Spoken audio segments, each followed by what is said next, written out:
¿Ya? Ujú. Vamos a colocar aquí. Ujú. Ahí tenemos. Vamos ampliando, ¿sí?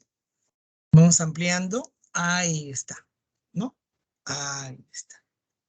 ¿Correcto? Muy bien, muy bien. Muy bien.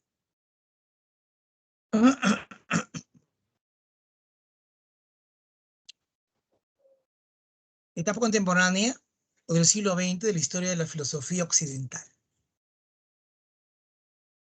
El existencialismo y Heidegger. ¿Ya? La filosofía analítica de Wittgenstein. El neopositivismo Círculo de Viena. El racionalismo crítico y Popper. La filosofía hermenéutica de Gadamer. Y el posmodernismo y Lyotard. ¿Ya? ¿Cuáles son los objetivos que buscamos en esta clase? Los objetivos que buscamos es que podamos identificar y a la vez interpretar las ideas filosóficas de Heidegger, Wittgenstein, Círculo de Viena, Popper, Gadamer y Lyotard. ¿Ya? También explicar los alcances modernos que hoy en día se sabe acerca de la hermenéutica y el postmodernismo. Esos son los objetivos que buscamos en la clase. Sí, muy bien. Entonces, comenzamos de una vez, ¿no? Por esta manera, ya tener, ¿no? Los recursos necesarios y así poder afrontar, ¿no? Preguntas acerca de este tema. ¿Ya? Bien. Entonces, a ver, ampliamos la cosa. ¿Ya?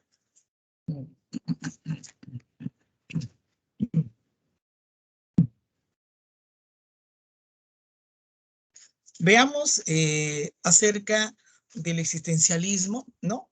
Y Heidegger, ¿no? Cabe destacar que ya estamos en el siglo XX, ¿sí? Entonces, en este siglo XX se va a producir, pues, una muy alturada especialización, tanto en la ciencia como en la tecnología, ¿no?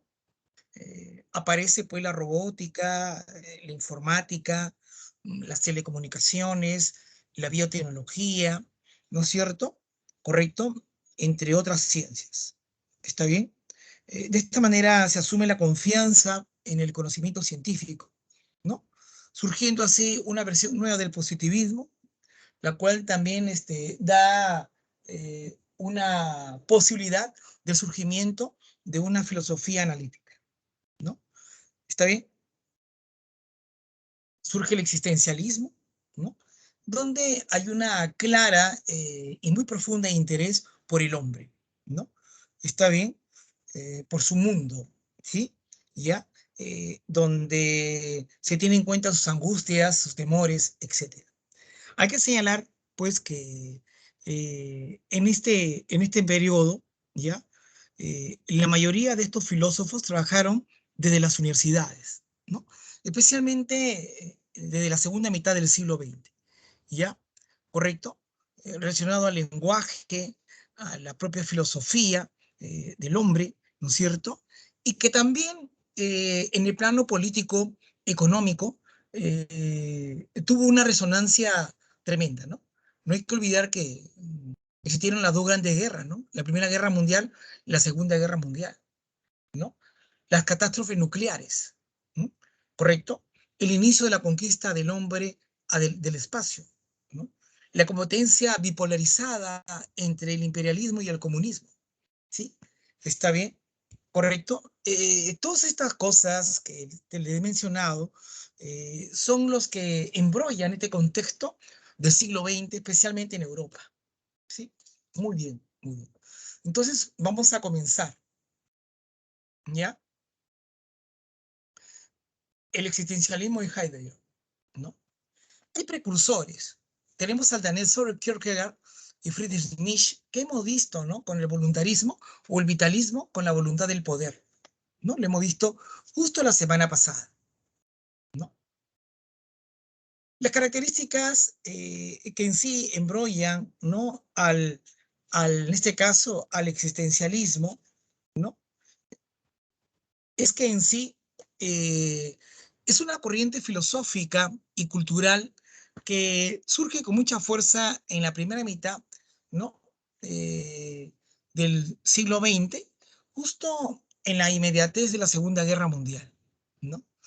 Esto se tiene muy en cuenta que se debió, ¿no?, a las crisis, ¿no?, a las crisis que a nivel cultural, política, ¿no?, dentro de la sociedad en Europa se había instaurado, ¿no?, y que establecía, pues, a bien una crisis de valores en el hombre, ¿no? Hacen en sí una crítica y de rechazo frontal a las filosofías esencialistas y a la vez universalistas, ¿no? ¿Por qué a las esencialistas? Porque estas esencialistas coactan la libertad del hombre, ¿no? Y solamente buscan en sí establecer cuál es la esencia de él, ¿no? Está bien, están buscando de dónde viene todo, ¿no? Estableciendo y queriéndose determinar una propuesta objetal ajena al hombre como la propuesta filosófica, y que en sí no hay un interés por el propio hombre en sí, ¿no? ¿Ya? ¿Está bien? Y también filosofías universalistas, ¿no?, las cuales proponían tesis totalizadoras, ¿no?, como la tesis de Marx, como la tesis de Platón, con la misma tesis de Descartes, ¿no?, que querían en sí abarcar todo, ¿no? Y dentro de ese todo no está en sí lo que viene a ser la naturaleza humana, ¿no?, ¿ya?, como debería ser tratada, ¿ya? Este existencialismo, entonces, tiene como objeto de estudio central a la existencia humana, ¿no?, ¿ya? Entendida esta como concreta, ¿no?, ¿no?, e individual, ¿ya? Como concreta y a la vez individual, ¿ya? ¿Está claro? ¿Correcto? Muy bien. Ahora, este existencialismo, ¿no?, por lo tanto, valora en sí la existencia singular y subjetiva que es el hombre, ¿no? ¿Está bien? ¿Correcto? ¿Está claro? El hombre concreto, el hombre real, ¿no? La libertad humana, ¿sí? Este existencialismo influye mucho en la literatura, en la política, en las artes. Ahí tenemos a dos grandes representantes del siglo XX, Martin Heidegger y Jean-Paul Sartre, ¿no? Sin citar al señor Camus, ¿no es cierto?, ¿no?, a Jasper, ¿m?, Ortega y Gasset, ¿sí? ¿Correcto? Que en sí, pues, son también grandes, ¿no? Pero por motivo del examen de admisión, vamos a centrarnos en Heidegger, en Martin Heidegger, ¿sí? ¿Está bien? Entonces, el objeto de estudio central es la existencia humana concreta e individual, ¿no? Entienden que el hombre es el único ser que posee existencia. O sea, el hombre es existencia, ¿ya? En consecuencia, él en sí se realiza a sí mismo como tal, ¿ya? ¿Correcto? Y este ser como hombre, en el propio hombre, se va a crear, ¿no?, en la propia libertad. El ser humano es un proyecto que ha de realizarse a sí mismo como tal, ¿ya? Y en sí el hombre es algo que no se acaba, es una realidad inacabada, y que el hombre está muy vinculado al mundo, ¿ya? Está bien, está muy vinculado al mundo, ¿correcto? Por eso es que conocer al hombre es un conocimiento vivencial, un conocimiento existencial, ¿no? Y que el hombre no puede ser reducido, pues, a un objeto nociológico como los esencialistas o los totalizadores querían hacerlo, ¿no? Él no puede ser reducido a un objeto nociológico, ¿no? ¿Correcto?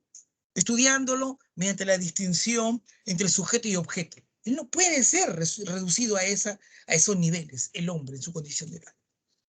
¿Ya? ¿Está bien? Muy bien. Entonces, es esto, ¿no?, donde se tiene en cuenta, ¿no?, las características generales de la propuesta existencial. ¿Ya? Muy bien.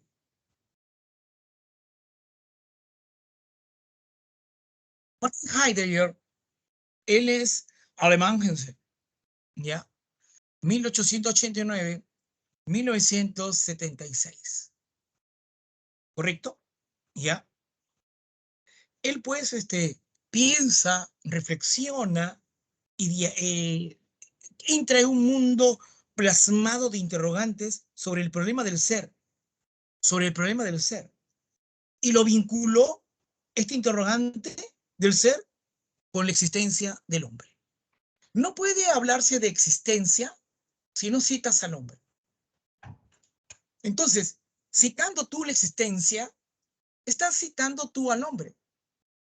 Yo no puedo hablar del existir o del ser al margen del hombre. Entonces, si yo digo y existir de la perspectiva de Martin Heidegger, le estás hablando de la existencia humana, no de la existencia parmediana, como Parménides lo decía, el ser, aquello que hace que las cosas sean lo que son. No, sino cuando él habla del ser o de la existencia, habla del ser humano que existe. ¿Ya? Esa es la propuesta del señor Heidegger, ¿no?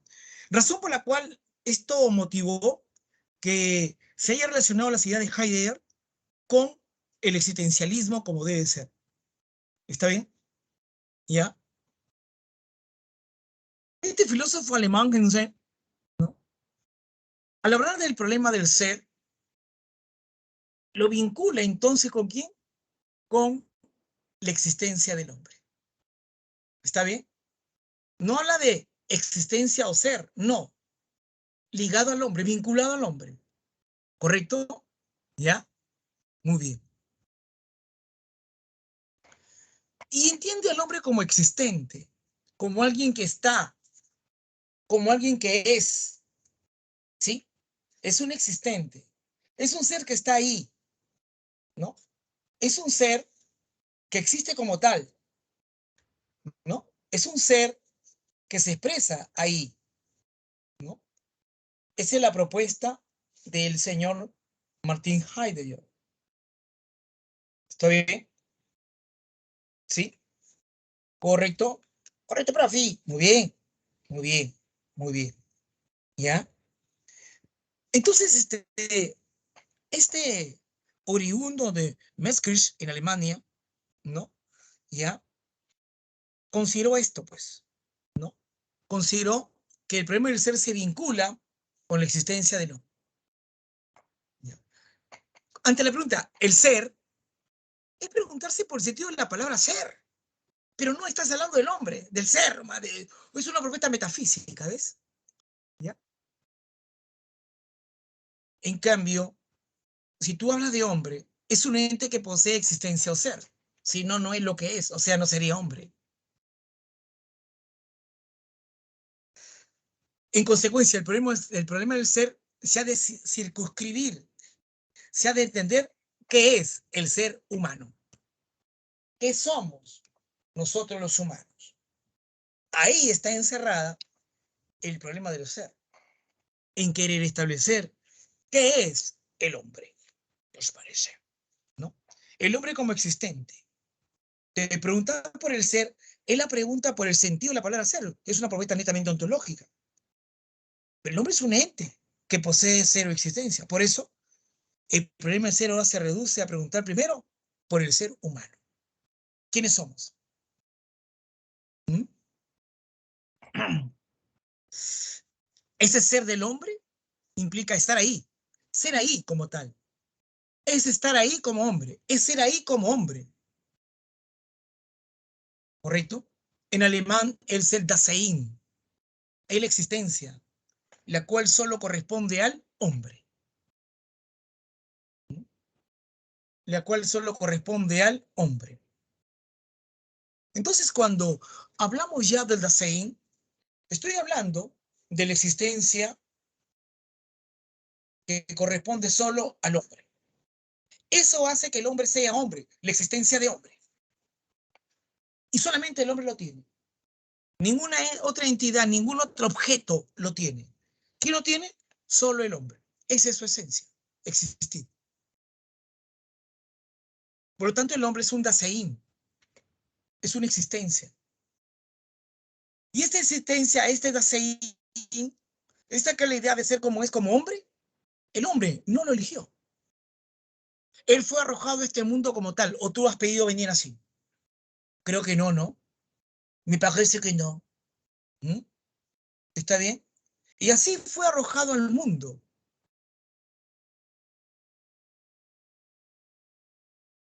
En consecuencia, en consecuencia, el hombre es un proyecto de posibilidades. ¿Eso qué implica, profe? Es una cotidianidad, pues. Es una cotidianidad. Es un proyecto de posibilidades. ¿Mm? ¿Qué posibilidades hay que te saque la tinca? ¿Qué posibilidades hay que hayas entendido la clase? ¿Qué posibilidades hay que tomes lonche? ¿Qué posibilidades hay que te quedes dormido? ¿Qué posibilidades hay que te vengan a visitar? ¿Qué posibilidades hay que no dé el COVID? ¿Qué posibilidades? Es un sinnúmero de posibilidades. El hombre es un proyecto de posibilidades. Ese es su día a día. Ese es su día a día. El estar aquí en esta hora. Mañana no sabemos. Y ayer ya fue. Solo es este el presente. En su cotidianidad del día a día. Tú puedes pensar que tienes que hacer muchas cosas, pero en el camino, el momento y las circunstancias hacen que posiblemente no sean lo que tú habías conjeturado que así sea. ¿Me entiendes? Esa es la cotidianidad. Somos un proyecto de posibilidades. ¿Mm?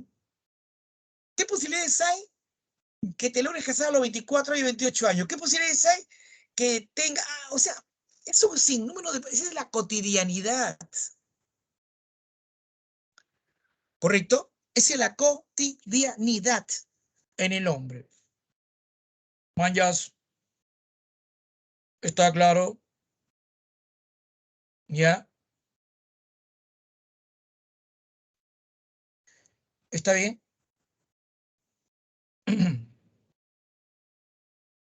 Entonces, este hecho de existir como tal, de sus posibilidades, está entroncada en las posibilidades que ocurren aquí y en este lugar, en este tiempo. ¿Correcto? ¿Ya? Muy bien. ¿Alguna pregunta hasta acá, estimados jóvenes? Natalie, Marcelo, Angie, Fabricio, Marichelo, ¿m? David. ¿Todo bien? ¿Correcto? Cuando se habla del ser en la antigüedad a través de Parménides, ¿no? Se habla de aquello que hace posible que las cosas sean lo que son. Por lo tanto, es un entendimiento metafísico, ¿sí? Estamos hablando del ser. Y el ser es aquello que hace que las cosas sean lo que son, ¿no? Hay un objeto que es perro y él existe como perro. Entonces, el ser de perro implica ser, ¿no? Una idea que es única y universal. Porque si el objeto perro, es porque tiene, en esencia, su existencia de ser perro. Porque no puede ser perro sin existir como perro. Tiene que existir como perro, ¿no es cierto? Ya. El señor Heidi dice que eso no se da en los animales, solo se da en la condición del hombre. Entonces, cuando tú hablas de el ser o de la existencia, para poder captarlo como debe ser, tienes que verlo en el propio hombre. En consecuencia, el ser o el Dasein en alemán, ¿no? Implica la existencia del hombre. Implica esa cotidianidad de la libertad del hombre. Tú eres lo que eres porque existe como eres. Si no existiera como eres, no fuera lo que eres. Solo eres porque así existes como eres. Y eso existe como eres, que así existe el hombre. Si yo quiero entender lo que es la existencia, lo que es el ser, solamente lo voy a entender en la condición humana. Eso es lo que quiere decir en el ser, estimada Natalie Marjorie. ¿Está claro? ¿Correcto? Ya. Muy bien. Gracias, Natalie. Muy bien. Sigamos entonces, criaturas hermosas, ¿no? Según sus padres, lógicamente. ¿Mm? La libertad del hombre, ¿no? La libertad del hombre. El hombre es libre, dice, ¿no? La libertad del hombre. El hombre en sí, ya, en sí, el hombre de por sí y en sí, él se hace a sí mismo. El hombre se hace a sí mismo. Cada uno de nosotros nos hacemos como somos. El hombre se hace a sí mismo, con su experiencia, con su estilo de vida, con su iniciativa, con su pensar, con su tendencia de ser como es. Uno se hace a sí mismo. Las cosas no, las cosas ya están hechas. El borrador ya está hecho como tal. La tela ya está hecho como tal. El televisor está hecho como tal. El gato está hecho como gato como tal. ¿O tú crees que el gato aspira a ser un gato presidente? ¿O tú crees que el gato aspira a ser un gato abogado? No, no. El gato ya es gato. En cambio, el hombre, su condición de existir, explaya su existencia en aspectos que están más allá de su dimensión corpórea. Y así se hace, se cultiva. Por eso que el hombre se hace a sí mismo. Eso implica libertad. Las cosas no. Las cosas ya están hechas. Las cosas solo son, no existen. ¿Ya? Las cosas solo son, ellas no existen. ¿Ya? Profe, ¿cuándo las cosas podrían existir? Allá, cuando éstas estén en la conciencia de un ser humano. Mira un borrador, mira 10 soles tirados en el pasto, mira una manzana. Entonces, la manzana, los 10 soles en el pasto, el borrador, ocupa mi conciencia. Cuando yo tengo estos objetos en mi conciencia, estas cosas ahí ya tienen algo muy importante. Existen. Mayas existen. ¿Te das cuenta? Ya.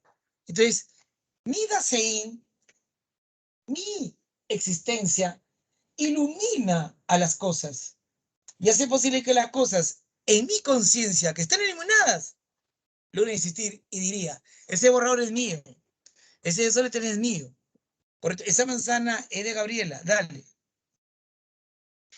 Es que tengo conciencia, pues. Es una conciencia concreta, amplia. Por eso es que solo las cosas existen en mi conciencia. Ahí yo las hago. Ahí tienen existencia. El hombre tiene eso. ¿Está bien? Bien. Consecuencia de todo esto, existencia es igual que hablar de Dasein. Dasein es igual a hablar de hombre. Dasein es decir libertad. Dasein es decir conciencia. ¿No es cierto? Correcto. ¿Ya? Ese es el hombre. Ahora, todo ello, ¿ya? Podríamos entender y establecer que estamos hablando de estar en el mundo. Yo no digo que soy un hombre, sino yo existo con un hombre estando en este mundo. El hecho que yo esté en este mundo, ya estoy existiendo. Y por lo tanto tengo la condición humana. Porque como tengo conciencia, ilumino con ella todos aquellos que son cosas y que yo las ilumino y existen, como yo me doy cuenta de mí mismo. Entonces, estar en el mundo, ¿no? El hecho que yo esté en el mundo, ¿ya? Implica, pues, ¿ya? Que el ser humano, ¿sí? El ser humano logra, a través de alcanzar su libertad, hacerse a sí mismo, ¿no? Y de ese modo, el ser humano existe propiamente solo él así, como existente, ¿no? ¿Está bien? Y eso hace, ¿no? Que el existir en el mundo, ¿no?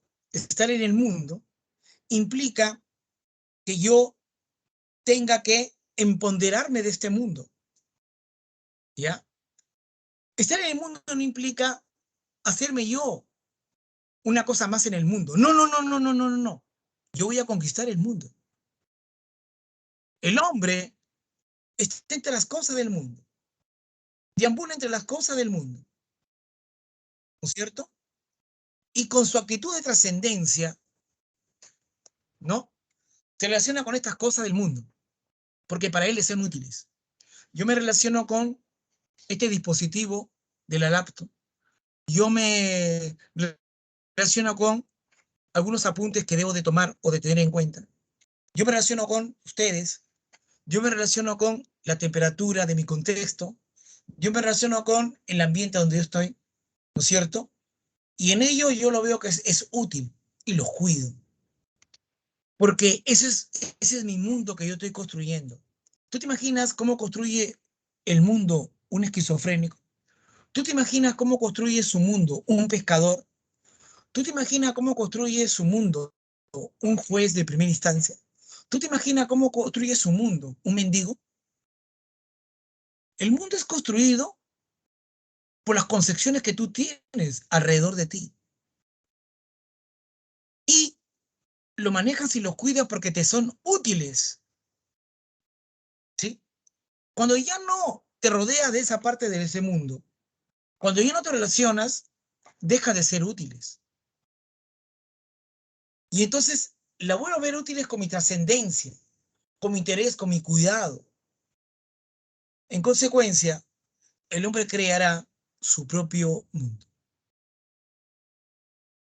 Yo voy a cuidar mi propio mundo, porque yo construyo mi propio mundo, porque me relaciono con esos objetos o cosas del mundo en la cual para mí, trascendentalmente hablando, son útiles.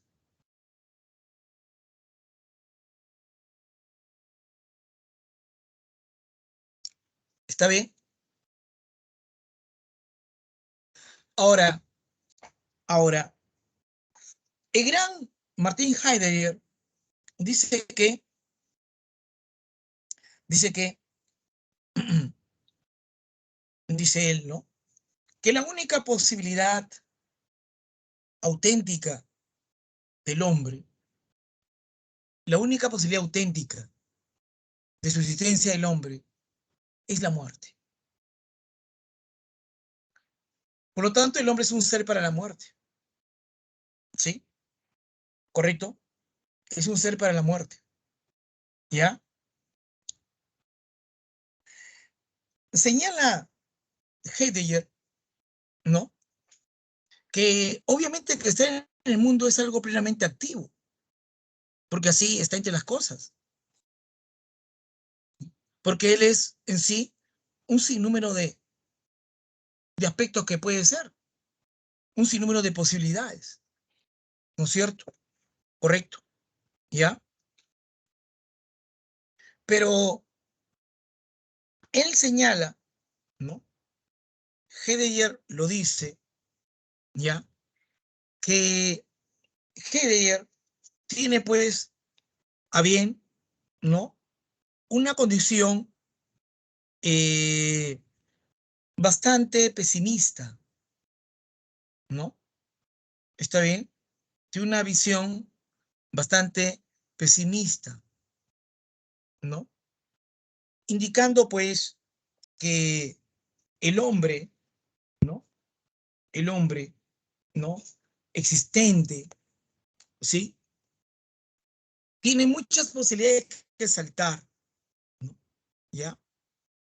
Y esto de un ser para la muerte es lo único de la cual se sabe que no va a poder saltarlo, que no va a poder superarlo. Por lo tanto, establecer que él es un ser para la muerte, eso implicaría una existencia auténtica, ¿no? Ya que de esa forma él puede anticiparse a esta muerte, ¿no? Que vendría a ser la única vía de acceso a la libertad, ¿ya? Vendría a ser la única vía de acceso a la libertad, ¿ya? ¿Está bien? Entonces, señala pues que al tener una posición pesimista, esta única posibilidad auténtica del ser humano, la única posibilidad de las posibilidades es la de la muerte. Por ello, si el ser humano, si quiere llevar una existencia auténtica, debe vivir únicamente como ser para la muerte. Vivir anticipando su propia aniquilación, única vía de acceso a la libertad. Entonces, si tengo que hacer algo, brindaré lo mejor de mí, ¿no? Si quiero realizar algo, haré lo mejor de mí para alcanzarlo, ¿sí? Eso implicará que cada momento, cada segundo, cada minuto, cada tiempo que me toca vivir, trataré de gozarlo y disfrutarlo al máximo. Y así me anticipo a lo que un día ha de venir y que será irremediable, la muerte. Esa es su única libertad. La libertad es la anticipación de ella, viviendo plenamente cada minuto, cada segundo, y de esa manera de anticiparnos, se descifra la libertad humana, porque él sabe que es un ser finito, ¿correcto? Él sabe que es un ser finito, ¿correcto? ¿No? Entonces, es de esa manera, ¿no? Cómo es que tenemos a bien considerar, ¿no es cierto?, esta posibilidad que se entiende como pesimista, ¿no? ¿Ya? ¿Está bien? ¿Correcto? Ahora, Martin Heidegger, como cualquier otro existencialista, señala que no es la razón, no es la voluntad, no es el inconsciente la que va a generar que podamos descubrir la libertad, que podamos entender la realidad. No, también hay otros caminos que nos conducen a descubrir dicha realidad, de conocer dicha realidad. Estos son sentimientos básicos, no es la razón, son sentimientos básicos que nos van a ayudar a comprender mejor lo que es la existencia. En tal sentido, ¿no? Para comprender la existencia, los existencialistas se basan en la angustia. La angustia. Heidegger determina que la angustia es diferente del miedo, porque el miedo es lo que se siente cuando se experimenta hacia algo determinado que nos amenaza, no hay un peligro. En cambio, la angustia, no. La angustia es un temor, la angustia es un miedo que carece de un objeto definido y que justamente surge ante las posibilidades sin garantía que ofrece la existencia. O sea, esta angustia para Heidegger nace de la preocupación de la existencia. Cuando el hombre es consciente que posee una existencia absurda, y ahí viene esta angustia, ¿no? ¿Por qué vivimos y para qué vivimos? Es algo absurdo si tenemos que morir. Es absurdo, dice. ¿Ya? ¿Correcto? Entonces, para los existencialistas, ¿cómo se puede entender la realidad? ¿Cómo se puede comprender la realidad? ¿Cómo se puede edificar una tesis que explique acerca del hombre en su libertad? A través de la angustia. Es un miedo a la nada.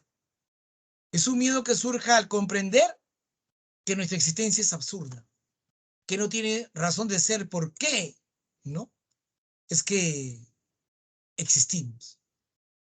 ¿Ya? ¿Correcto? ¿Está bien? Muy bien, muy bien.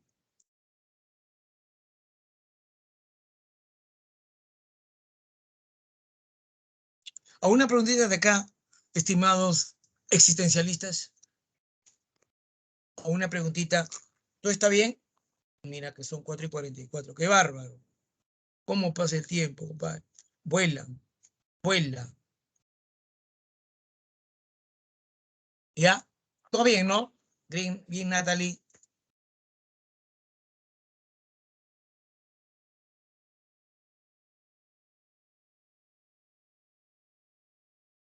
Gracias, Nathan. El resto, chicos, ¿qué dice? Fabricio, Shirley, David, la buena Mariciel, Johanita, Daisy. Dice la gente. Esa angustia es el motor que hace posible que tratemos de entender la realidad. ¿Ya? Cuando uno está angustiado, es un miedo que surge. Y ese miedo que surge es un miedo a la nada. ¿Por qué existimos? ¿Para qué existimos? Después de esto, ¿qué? Si al final tanto hemos hecho, ¿para qué? ¿Para fallecer? ¿Para ya no estar? Entonces, ¿qué valió tanto esmero y tanto esfuerzo y tantas horas y tanta entrega de mi vida para una cosa cuando se, al final todo es un absurdo? Es ahí donde surge ese miedo y te inspira a querer entender el por qué existe el hombre. ¿Me entiendes? Ahí está. No es la razón, ¿eh? No es la razón, ¿correcto? No es la voluntad, sino es la angustia. ¿Ya, Jeremy? No es la razón de Descartes. ¿Está bien? No, no, no, no. No es la racionalidad del señor Hegel. No, no, no, no. ¿Correcto? ¿Ya? ¿Está claro? ¿Ya? No es la lucha de clase del señor Marx. No, no, no. No es la ciencia del señor Comte. No, no. Es nada menos que la angustia. ¿Está bien? Es un sentimiento de miedo frente a algo de la cual no podemos explicar y un miedo a determinar el porqué de nuestra existencia. Entonces, nos exige que esto nos lleve a compilar una tesis o una teoría que explique esta realidad humana. ¿Está bien, estimado Jeremy? Muy bien. Espero que sea así. Bien.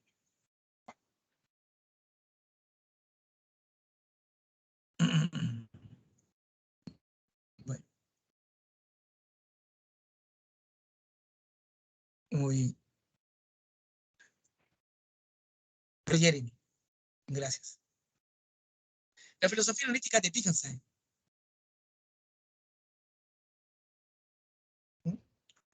Esta filosofía analítica aparece en el siglo XX, ¿no? Con Frege, Russell y Wittgenstein, ¿no? Ellos quieren sacar del quehacer filosófico, quieren sacar toda jerga metafísica, absoluto, angustia, demiurgo, espíritu, racionalidad, ¿sí? Quieren sacar de todo esto, quieren sacar de la propuesta filosófica, de la jerga filosófica, quieren sacar alcances metafísicos y llevarlo a un alcance que explique en verdad o falsedad con proposiciones de lo que estamos hablando. Si no puedo determinar su verdad o no puedo determinar su falsedad, es en vano que hablemos algo. ¿No? Entonces, yo no te puedo generar si es verdadero o falso, hablar del demiurgo. Si es verdadero o falso, hablar del espíritu absoluto.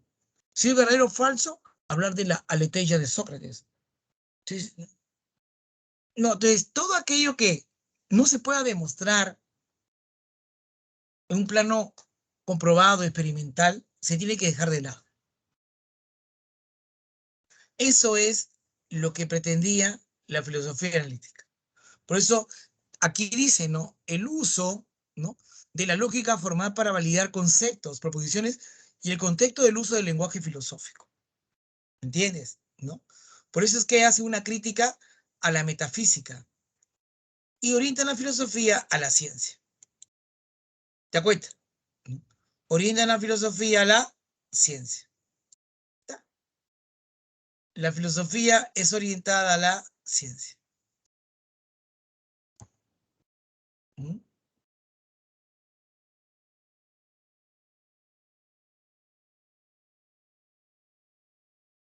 ¿Está bien? ¿Ya? Y en ese sentido, tenían que romper todo contra situaciones que eran metafísicas. ¿Ya? Ahí está el gran Ludwig Wittgenstein, ¿no? El pensamiento del filósofo austríaco Wittgenstein puede ser entendida de dos formas o, ¿no? En dos partes, ¿ya? En dos partes, ¿no? Ahí lo tienen, ¿ya? En dos partes. A través de su libro, el Tractatus Lógico Philosophicus. En su libro Tractatus Lógico Philosophicus tenemos al primer Wittgenstein, ¿ya? ¿Está bien? Ahí tenemos al primer Wittgenstein, ¿correcto? En el Tractatus Lógico Philosophicus, ¿ya? Ahí citaremos al primer Wittgenstein, ¿correcto? ¿Ya? Muy bien, muy bien, muy bien. ¿Qué es lo que nos dice acá? ¿No? ¿Qué es lo que sucede acá? ¿No? ¿Ya? Está dedicado a diferenciar enunciados científicos de los metafísicos, ¿no? O sea, por favor, diferénciame el enunciado que es de la ciencia y el enunciado que es de la metafísica. La ciencia sería, por decirte, 2 más 2 es igual a 4. ¿Está bien? El Sol es una estrella. ¿Está bien? El planeta Tierra tiene gravedad. ¿Está bien? Lima es la capital del Perú. Y lo metafísico es lo que no puede decir si es verdadero o falso. ¿Correcto? No puede decir si es verdadero o falso. La aletheia es la esencia del alma humana. ¿Dónde está la aletheia? ¿La has visto? ¿La has pensado? ¿Has visto qué color es? ¿El alma humana la ha visto? Eso es metafísico. Entonces, todo lo que es metafísico lo tengo que dejar de lado. ¿Manjas? Eso está todo el Tractatus Lógico Filosóficos. Entonces, lo que hace es decir que la filosofía debe, por favor, dedicarse a describir de manera objetiva la realidad. Describe de manera objetiva la realidad, por favor. Y para que la describa, tendría que utilizar las proposiciones lógicas. ¿Verdadero o falsa? ¿Está bien? ¿Verdadero o falsa? Descartes escribió Meditaciones Metafísicas. ¿Esa es una verdad? ¿Es un libro? Sí, sí, sí. Descartes fue inglés. ¿Esa es una falsedad? ¿No? ¿Correcto? ¿No? ¿Está bien? Las ideas innatas son las que sustentan la presencia de Dios. ¡Ah! Ideas innatas, presencia de Dios. Eso no es ni verdadero ni falso. No lo puedo demostrar. Es un sinsentido, diría mi amigo Ludwig Wittgenstein. Entonces, si no tiene sentido, no es verdadero o falso, no puede ser reemplazado por una proposición, menos por una variable proposicional. Todo aquel enunciado que no soporta un análisis descriptivo proposicional se tiene que dejar de lado.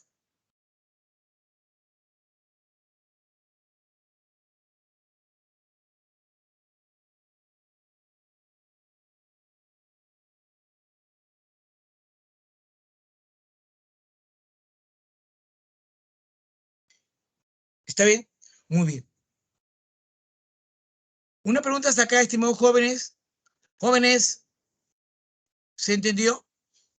Jóvenes, ya no se quiere hablar con conceptos metafísicos, ¿no?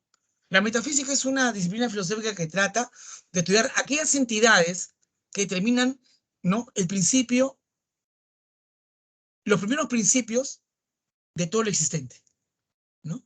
¿Está bien? ¿Correcto? Muy bien, muy bien, muy bien. ¿Ya? Muy bien. Así es. ¿Correcto? Así es, Jeremy. Muy positivistas. ¿Ya? Estoy de ciencia.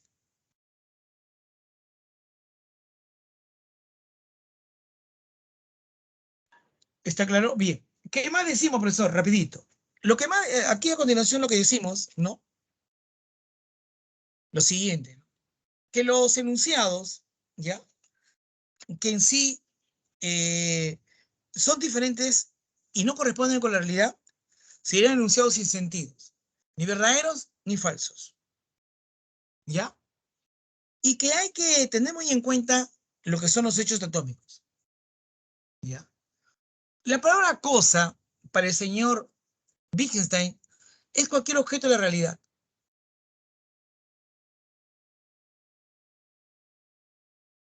y no tienen sentido independiente, ¿ya?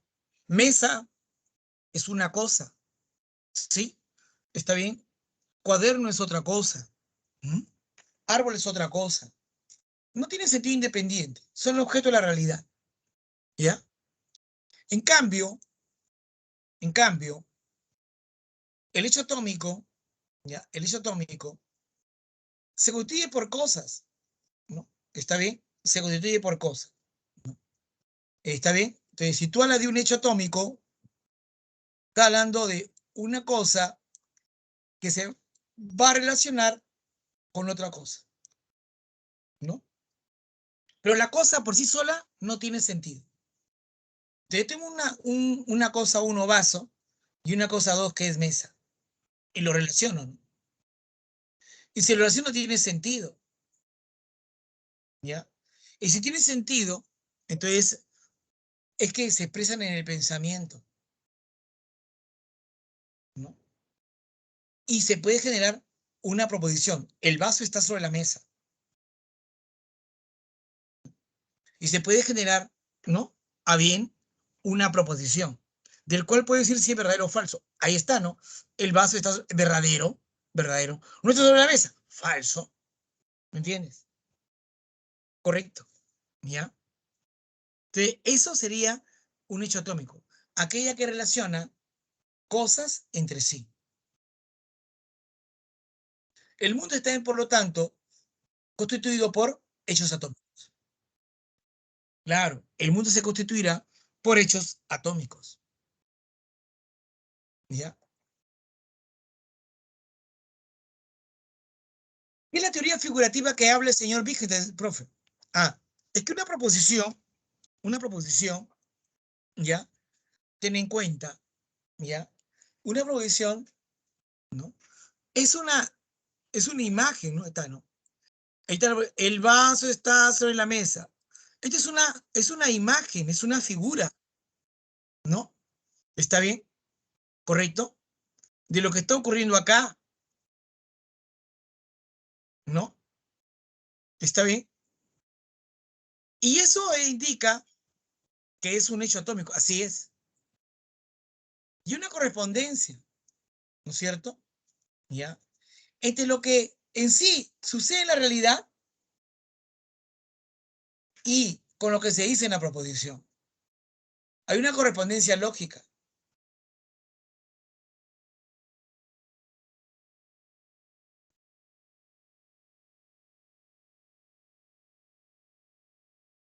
¿Está bien? Eso se llama isomorfismo. Iso es igual. Morfismo, forma. ¿Ya? ¿Está bien? Muy bien, muy bien. Esa es la teoría figurativa. ¿Ya? Eso viene a ser entendido como, ¿no? Teoría figurativa. ¿No? Donde una proposición es una figura, una imagen o una representación de un hecho atómico o de un conjunto de hechos, ¿no? Porque entre proposición y hecho existe una correspondencia lógica, ¿no? Que se llama isomorfismo, que no es más que una proposición que se refiere a un determinado hecho del mundo. Es correcta si ambas tienen la misma estructura, si posee el mismo tipo de relación entre sus términos. Si no lo tiene, será falso. ¿Ya? Muy bien. A una pregunta hasta acá, estimados jóvenes. ¿Todo bien?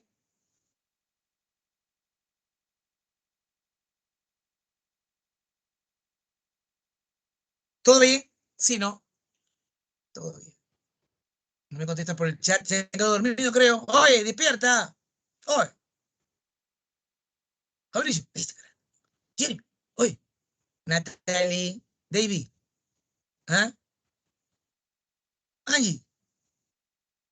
Está bueno tu pan con camote, ¿no? Ya. Despierte. Mucho han almorzado, ¿ah? Bien. Todo está claro, ¿no? Thank you. Gracias, Fabri. Gracias, Jeremy. Gracias. En esta concepción del lenguaje, porque maneja proposiciones, se caracteriza porque describe la realidad y relaciona la realidad. Ese es un giro lingüístico que surgió en el Tractatus Lógico Filosóficos, ¿ya? Entonces, se evidenciaba un giro lingüístico, ¿no? ¿Ya? Donde el hecho correspondía con la proposición, ¿no? Tiene sentido. ¿Está bien? En cambio, en un enunciado metafísico, el hecho no tiene correspondencia con la proposición. No tiene sentido.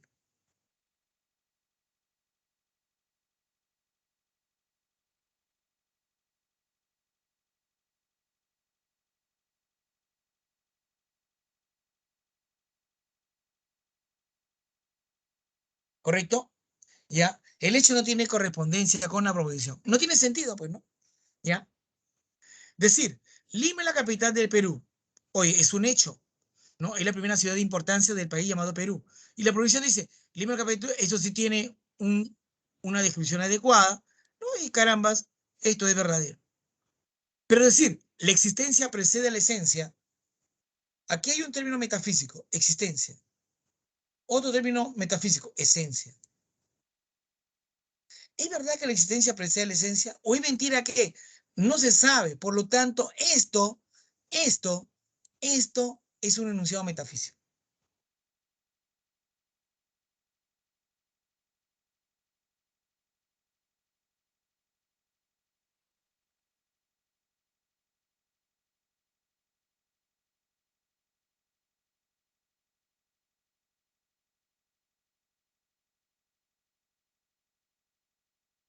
Bien, este es en cuanto al Tractatus Lógico Filosóficos. En el segundo libro se llamó Investigaciones Filosóficas. Miren que en el Tractato él era muy rígido, ¿ah? ¿Ya? Acá se dio un giro pragmático. Acá entiende que la función del lenguaje ya no es describir la realidad, no es relacionar objetos, no. Aquí la función del lenguaje es simplemente ¿qué es? Comunicar, ¿no? Entonces aquí surge lo que se llamó juego del lenguaje, ¿ya? ¿Está bien? El significado de las palabras, esto que está acá, ¿no? Esto que está acá, ¿ya? ¿Ya? Va a tener mucho en cuenta el sentido de la proposición. Y esto va a depender entonces del uso del lenguaje.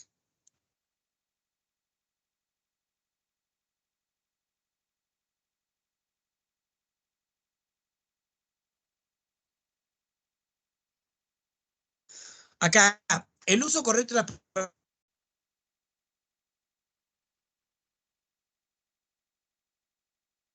no para racional, sino el uso correcto de las palabras está en función en el contexto en que yo lo diga. ¿Ya? Aquí, cada juego de lenguaje posee su propia regla, ¿no? La política tiene sus propias reglas, tiene su propio juego. Las artes también, la religión también, la ciencia también, etcétera. Cada uno tiene su propia jerga. Y si yo estoy metido en ese tipo de ciencia que maneja esa jerga, yo tengo que entender si está correcto o no. ¿Mm? En el campo literario, tus ojos iluminan mi camino.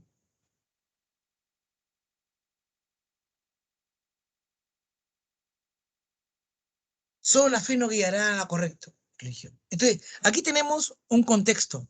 Aquí tenemos una menos que un juego. La literatura y aquí la religión. ¿Sí? Y acá todos, no, tus ojos iluminan mi camino. ¿Te has visto que los ojos tienen que foco? No, pero literalmente, o dentro de literatura, está manejando pues figuras literarias y yo entiendo lo que dice. Y para mí sería verdadero porque este hombre está muy bien hecho, este hombre, caramba, todo lo que ha sufrido hoy en día, mira qué grande es. Tus ojos iluminan mi camino. Ay, así verdadero, ¿no? Ahora, pero si esto yo lo hago dentro de un quehacer económico, no.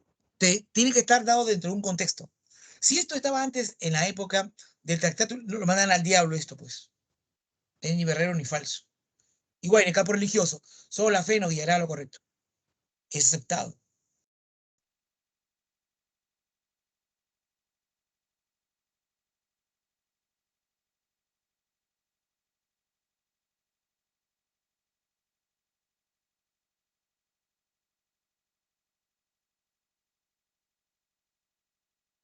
Bien, entonces ya sabemos, ¿ah?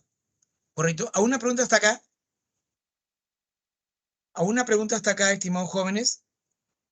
Ya saben, hay dos tipos de, de Wittgenstein, ¿no es cierto? En el primero, que está muy riguroso con el Tratado Lógico Filosóficos, que describe y explica y hace referencia al lenguaje, mientras que en lo que corresponde a investigaciones filosóficas, en otro libro, ahí se torna más flexible y dice, no, no hay que describir, hay que comunicarlo más. Y ahora tú lo comunicas según en qué juego o en qué especialidad te encuentras, ¿no? Muy bien, muy bien, muy bien. El neopositivismo, círculo de Viena. Este neopositivismo, ¿no? Ya se generó en la Universidad de Viena, ¿no? ¿Está bien? Científicos y filósofos, ¿ya? Claro que su antecesor, el señor Comte, el positivismo, ¿no? ¿Ya? El fundador, el señor Maurice Isler, ¿no? Que está acá, ¿no? Maurice, ¿ya? ¿Está bien? Y una figura acá, Carnap, que ven Ayer, que falta Ayer, ¿ya? Para ellos, todo tiene que cientificarse, ¿ya? ¿Está bien? La metafísica y la ontología tratan cosas sin sentido, ¿ya? ¿Está bien? ¿Correcto? Y para que algo sea correcto se tiene que verificar, ¿sí? Se tiene que inducir, ¿correcto? Tenemos que analizar el lenguaje, ¿ya? Solamente tiene que haber hechos y leyes, ¿correcto? ¿Ya? Y nada de metafísica. Claro que el libro, que lo tenían ellos como un reporte principal, como un referente número uno, era el Tractatus Logicus Philosophicus, pero ellos lo dejaron de lado. Al Tractatus Lógicos Filosóficos, no, esa es su Biblia. Pero el señor Wittgenstein luego dice, no, he sido muy, muy, muy, muy estructural y lo deja de lado y apoya la otra, las investigaciones filosóficas y ya es más flexible. Si le quitó el piso, ¿no? A los positivistas, sí, así fue. Le quitó el piso. ¿Ya? ¿Está bien? Muy bien. ¿Ya?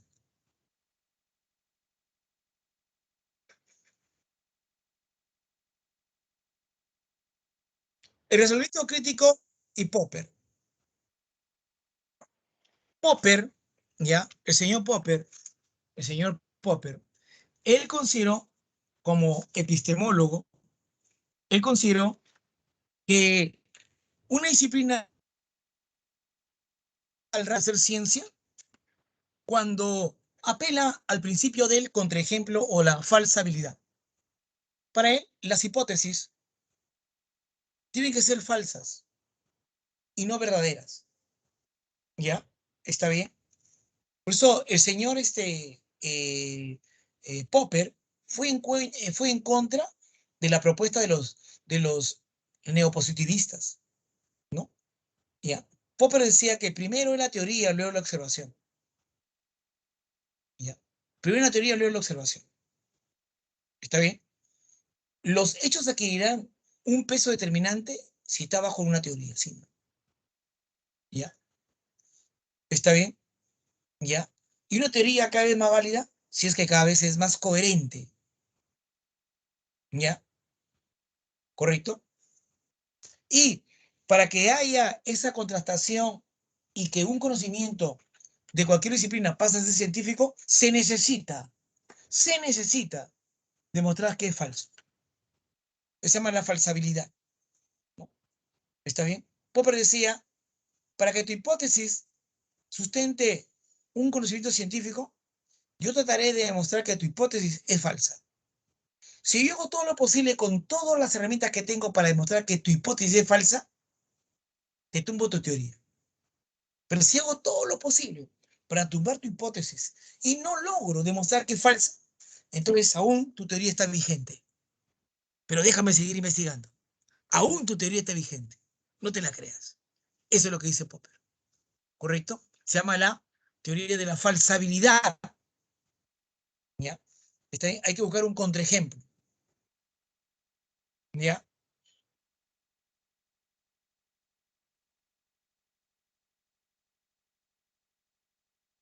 El señor Gadamer, alemán también él, ¿ya? Él propone la hermenéutica.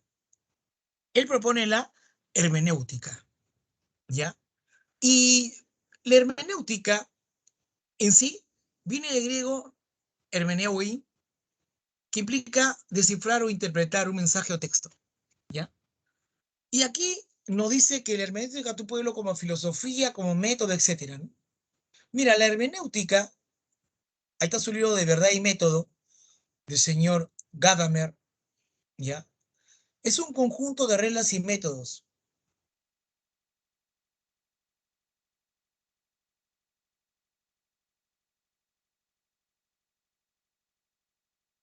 Es un conjunto de reglas y métodos que se van a utilizar para realizar la interpretación y la develación de textos que determinan el significado exacto de un pensamiento y todo un malentendido evitado, favoreciendo así su adecuada función normativa.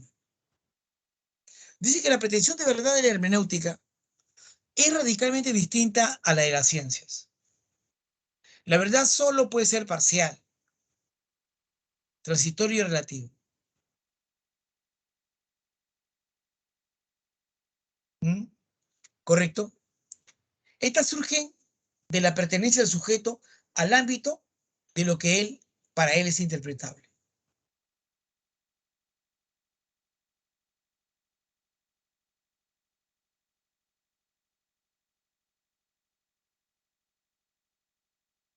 ¿Correcto? ¿Ya? Y que la individualidad es irreductible. ¿Por qué? Porque cada persona es algo singular. ¿Ya? ¿Está bien? Entonces, hay características de la hermenéutica, pero por supuesto.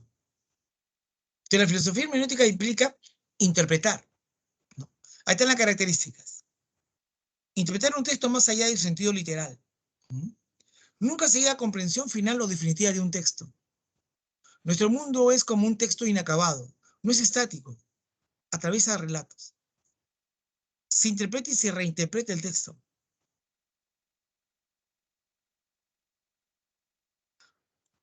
Para descubrir el significado de un texto debemos tener presente el contexto del autor y su sistema sociocultural. Se lleva a cabo un diálogo con el texto. Pone en diálogo los prejuicios del autor y del lector. Conecta el horizonte de contexto del lector y del autor. Es interpretativa, empírica, colaborativa y reflexiva. Así es la hermenéutica. ¿Ya? Por ejemplo, si habláramos de la guerra del Pacífico, la guerra del Salitre, ¿sí? Entre Perú, Bolivia y Chile, ¿está bien? Si tomáramos historiadores chilenos, bolivianos y peruanos acerca de una batalla específica o acerca del heroísmo de Grau,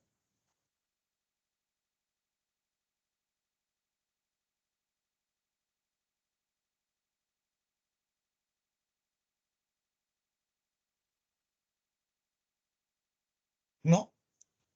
Digo yo, ¿tú crees que la visión que tiene el historiador chileno, boliviano y peruano es el mismo frente a una misma batalla? ¿Ah? ¿Es el mismo? No, cada quien cuenta lo suyo, en función a su experiencia, en función a su idiosincrasia, en función a su mundo interno, a función a su cultura, a su juicio, a su prejuicio.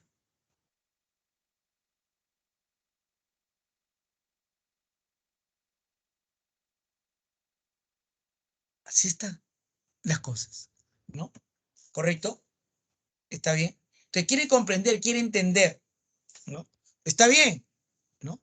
Pero cada quien lo hace teniendo en cuenta su visión, su calidad intelectual, su interpretación, su historicidad y de respetar a otros. ¿Ya? ¿Está bien? Muy bien.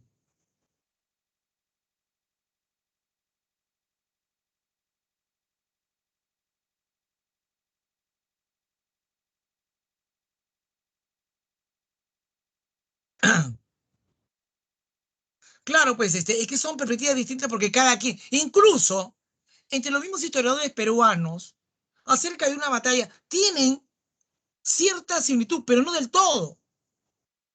¿Está bien? Eso implica una diferencia interpretativa. ¿Ya? Bueno, después ya venimos con el posmodernismo, ¿no?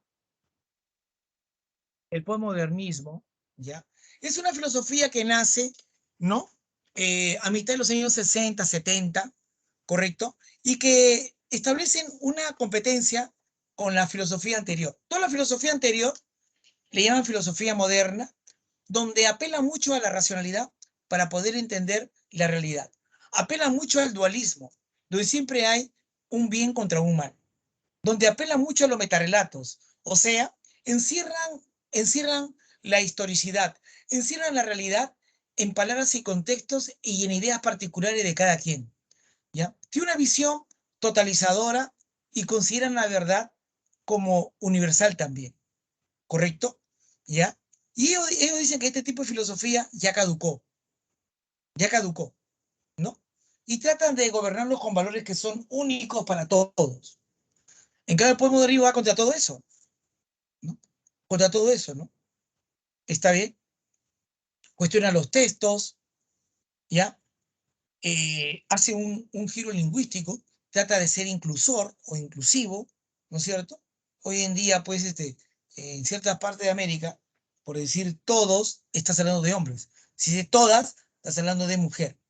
Basta que haya un hombre, tiene que decir todos. Ahora no, ahora ese giro es en sí decir todes, ¿no? Yo tengo amigos, amigues, ¿no? Ya, todes son mis amigues. Imagínate, ¿dónde estamos? ¿No? Y entiende que la verdad no es universal, es solamente una perspectiva particular, el posmodernismo, ¿ya? ¿Correcto? Y que tiene que hacer escuchar a las minorías, son antiindividualistas, ¿ya? ¿Correcto? Son pluralistas, ¿está bien? Por eso es que defienden a los LGTBI, a las etnias relegadas, a los feministas y otros, ¿sí? ¿Ya? Lyotard es un filósofo francés, ¿no? Que da a entender, da a conocer, ¿no? Una crítica frontal a a la sociedad moderna, ¿no? ¿Ya? Porque esta sociedad moderna se basa en el dinero, en la propuesta capitalista, en el pensamiento cristiano, en un pensamiento liberal, idealista, ¿ya? ¿Correcto? Y que esta sociedad arguye mucho basarse en los metarrelatos o lo que dicen los autores del libro, considerándolo como que fuera una verdad. ¿Ya? ¿Correcto? Señala que el saber científico asume tener toda la verdad, ¿no? Asume legitimar todo tipo de discurso o acontecimientos que suceden en la realidad. Y lo encuadra en leyes y normas, cosa que no es correcto. ¿Ya? ¿Correcto? ¿Está bien?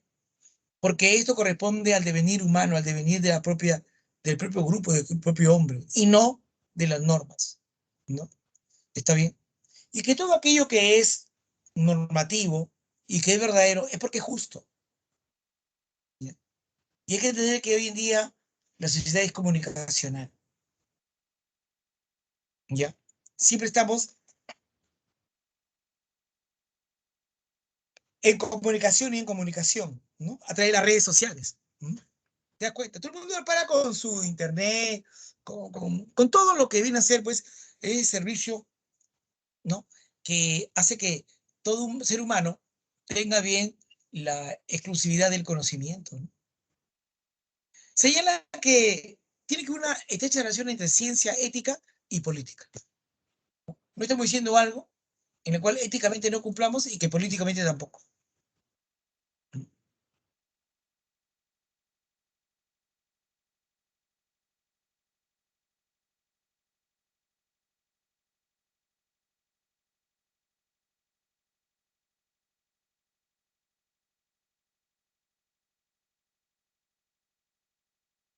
Bien, esto es, pues, Lyotard, el postmodernismo, ¿no? Por eso hoy en día, pues, tratan de hablar, ¿no? De que todos somos iguales. No, somos diferentes. Un hombre y una mujer es diferente. Iguales ante la ley, pero diferentes biológicamente. ¿Sí? ¿Está bien? Iguales en la responsabilidad, biológicamente diferentes, ¿no? ¿Está bien? Bueno, bueno. Este es el que manda los metarrelatos, pues, ¿no? Son las propuestas de los que han escrito, ¿no? De los acontecimientos creyendo que es uno solo, ¿no? ¿Ya? Muy bien. Aquí vamos a pasar de manera inmediata, ¿no? A esta propuesta. En la número uno, ¿no? Cuando nos habla de tratados lógicos filosóficos, nuestro gran amigo Wittgenstein, ¿no? Ahí lo que está haciendo Wittgenstein, ¿no? Está hablando de que tenemos que clarificar el lenguaje, ¿no? Y por lo tanto hay que disolver aquellos problemas que en sí están entrañamente metidos con la propuesta metafísica. En consecuencia, la respuesta de la letra dedo. La labor del filósofo de ser esclarecedor. Eso es lo que dice. Número dos, ¿no? Según Wittgenstein, la ética y la religión son fundamentalmente la existencia del ser humano. Ahora bien, cabe destacar que de ambos aspectos que se puede generar. Uno sabe que las concepciones éticas y las propuestas religiosas no pueden decir nada del mundo de los hechos, ¿sí o no? Eso es metafísico. La respuesta es la letra A.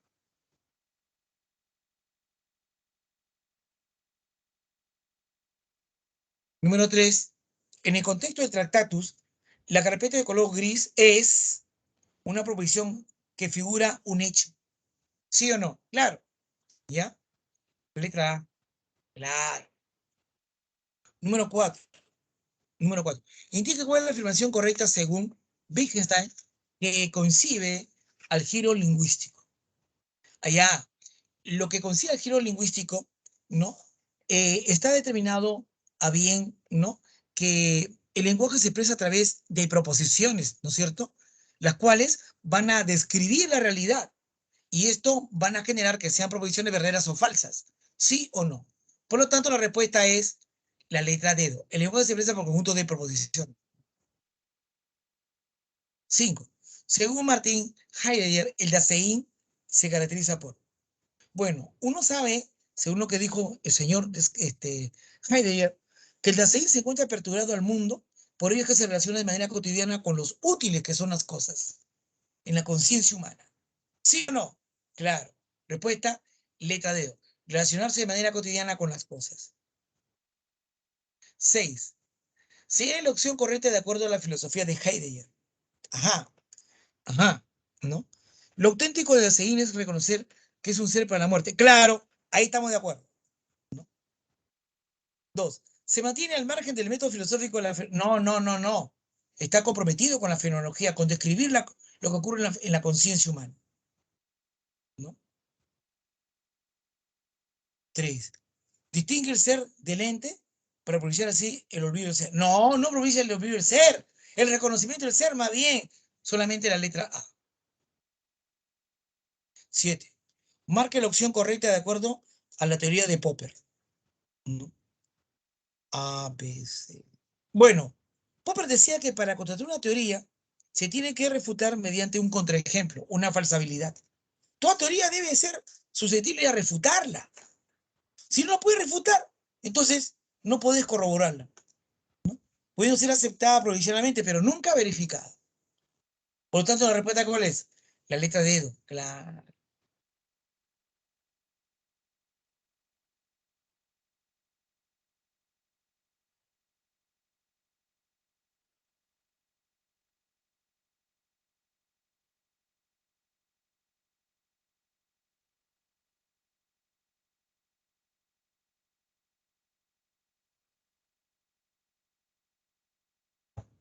Bien. Entonces, la número 8, la respuesta, ya lo ha dado, esta 10. 9. Marca la respuesta correcta de acuerdo a la filosofía de Kuhn. Ah, ya. En la número 9, la respuesta acerca de Kuhn viene a ser nada menos que la letra dedo. ¿Ya? Y la 10, estimados jóvenes, vimos Kuhn de la revolución, ¿no? Científica, ¿no? Cambio de paradigma. La respuesta es la letra beso. La ciencia revolucionaria es extraordinaria. ¿Ya? Sabes que siempre te dejo tarea. Y aquí están las claves. ¿Sí? Ahí están las claves que siempre te dejo. Ahí siempre te dejo la tarea. ¿Correcto? Ahí están las tareas. ¿Ya? ¿Está bien? Muy bien. Muy bien. Entonces, vamos corriendo ¿a dónde? A la evaluación. ¿no es cierto? Nosotros no nos corremos a la evaluación. Tenemos que ver cómo hemos captado la información.